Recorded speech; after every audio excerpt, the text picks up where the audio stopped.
Magandang araw po sa inyo. Ako po si Diores Loliet G. Lopez. Naririto po ako upang ipakilala at ipaliwanag ang mga batas na nais kong maipatupad. Una, ang usapin ukol sa juvenile delinquency. Ang juvenile delinquency ay ang illegal, criminal o di makasosyal na pag-ugali ng mga menor de edad. Ito ay patungkol paglabag sa batas. Batang 18 gulang pababa sa ngayon ating laging maririnig sa balita o social media man na parami ang mga kabataang gumagawa ng kriminal na aktibidad.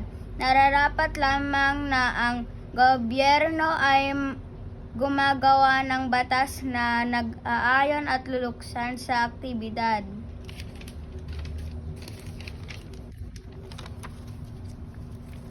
Pangalawang, paigtin ang batas na lalo maging mahigpit ang mga pampublikong pamilihan sa mga binibili ng kabataan upang mapuksaan ang pagtaas ng bisyo gaya ng sigarilyo at alak. Nararapat lamang na ang curfew ay di lamang sa gabi.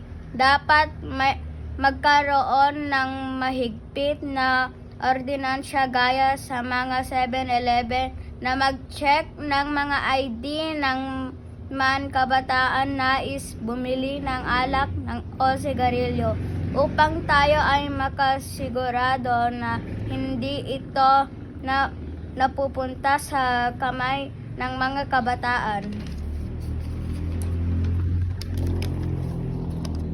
Ikatlo, ang batas na nagbibigay ng tulong sa mga batang may special needs.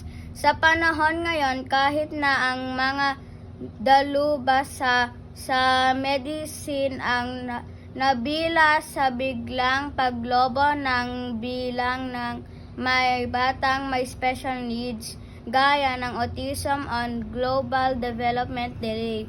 Sa karanasan ng aking pamilya bilang ako ay may nakabatang kapatid na may autism, challenging ang financial na gastusin para sa therapy ng aking kapatid. Hindi lang sapat ang SPED project, ang government kailangan din ng bagong batas na magsusulong sa